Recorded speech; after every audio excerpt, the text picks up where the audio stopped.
Hey, welcome to BUSI 1301 Business Principles. I'm your professor, Chastity Clemens, and I am excited about the next 8 weeks. I'm excited about the course, and I wanted to take a few minutes to do a quick video. I know this is an online self-paced course. However, it's good to at least be able to verbally share the expectations and what the course entails, because I know sometimes we don't have the time or we forget to read all of the announcements that I put out there.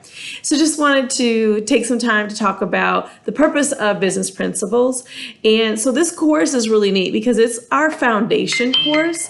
So each chapter in the book is tied into each of the classes that we teach in the business degree.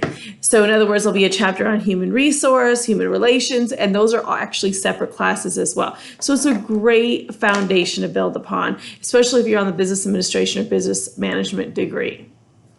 So I'll talk to you a little bit about the requirements. So first off, this week, which is week 1, you are going to be required to do your student introduction and your syllabus quiz. Okay, the syllabus quiz is just going to ask you questions that are on syllabus page 1 and syllabus page 2. Yes, you're going to have to read them, okay? And then the student introduction pretty much is introduce yourself. You know, I have the guidelines in the discussion board, but tell us a little about who you are. You don't have to get too personal if you don't feel comfortable. Why did you take the course? And it's okay to say, it's on my degree plan. So it's okay to tell me that, well, I'm thinking about starting a business, or I work for a business and want to move to the next level. It just gives me an idea of the students and what they're looking for out of the course. So make sure you have that done, though, this week, because come this week on Sunday, I will have to report each student who has not completed those 2 assignments.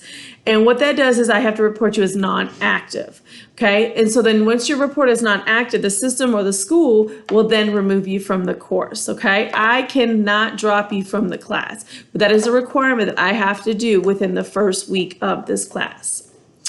Let's talk a little bit about the chapters. So I'm going to tell you, you need to go ahead and read those chapters, guys. I know many of you like to skim and go through, but in order to be successful in this course, you're going to have to read the book. There's no way around it. There are discussion boards. There are 3 discussion boards. In these discussion boards, you have to have 250 words in your initial post, okay?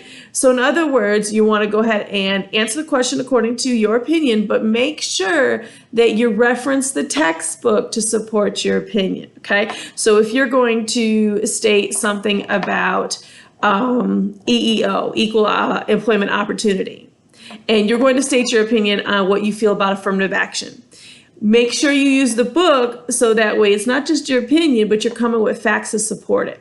On the flip side, you're going to respond to 3 students. Out of those 3 students, I do not and will not give you points if I see this. I agree, you did a good job. That's not responding, okay? It's okay for you to say I agree or disagree, but tell the student why.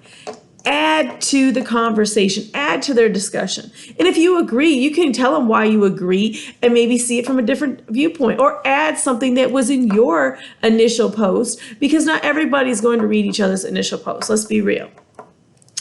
Next is going to be chapter quizzes. So each chapter comes with a chapter quiz, okay? So you want to make sure when you're reading your chapters that you go ahead and take the quiz. Now, you can do it any way you want. If you want to just rush through the quizzes, it's on you guys.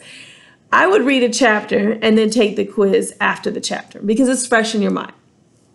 And then there are 3 exams. Exam 1 will cover chapters 1 through 5. Exam 2 will cover chapters 6 through 10. Exam 3 is a little different because it's comprehensive. What that means is that you're going to be tested on the whole entire book. However, there's a heavy concentration on chapters 11 and 12 and 14 through 16, okay?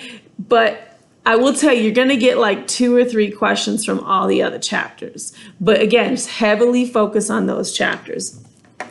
And then I'm also going to post in a couple days opportunity for extra credit for Net Impact.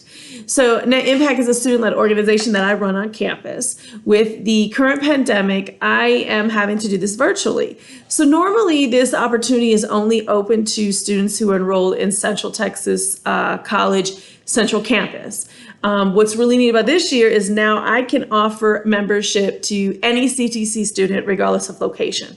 And what's really cool, so we're going to have an informational. If you know anything about like sororities and fraternities, they have informationals, provide you with the information. And so that's what we're going to do. We've been on campus now for 24 years. I've been running Impact for about the past 10 years, and I'm actually alumni from a previous group called SIFE, which is Students in Free Enterprise.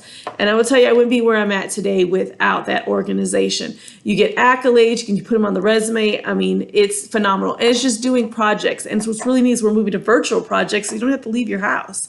Anyway, I'm going to post the information for the date of the informational. I'm also going to post the link to the WebEx informational if you're interested. Now, if you're interested, you do get extra credit, okay? So I offer extra credit, Dr. Reese offers extra credit, and Professor Les Ledger offers extra credit. Now that doesn't mean you join the organization and you're gonna get extra credit. You're gonna have to log your project hours, and I'm gonna talk about that at the informational. And then you'll turn your project hours into me, and I will verify that you got the project hours, and your instructor will set how many points that they will give you. Now, in my classrooms, I do a exam exempt, okay? So what that means is within these 8 weeks, if you do between 25 and 30 hours, I will exempt one of your exams, your lowest score exam, and turn it to 100. So let's say you get a 60. It'll be 100. Reason I do this is because I believe you learn a lot more on doing whether just than reading and taking a test. Okay, I believe in applicable education. Also, one of the neatest things that I have started with the pandemic, since I won't be on campus, I'll be working remotely from home, is I'm going to start doing once a week for my online students a virtual office hour. Okay, so that means starting next week on August 31st, I will from 9 to 10 a.m. be sitting here. Now, you don't have to jump on. It is not mandated. You're not going to get points for it. But if you have any questions on your assignments, you want me to clarify anything that you read, you just want to conversate with other students or even myself, feel free to jump on. But I will do that every week so that you have access to me directly. How you'll be able to do that is go to the link on the left side of your class, which is in your course menu. You'll see it says virtual learning hour. Now the course will open 15 minutes prior to 9 o'clock and it'll stay open until 10. You don't have to jump on at 9. You can jump on at 10:30. But it will end at 10 o'clock. So if you jump on at 9:55, you got 5 minutes. So with that being said, I welcome you to BUSI 1301. I look forward to the next 8 weeks. And if you need anything, feel free to either Blackboard message me, which I prefer, or email me. Thank you.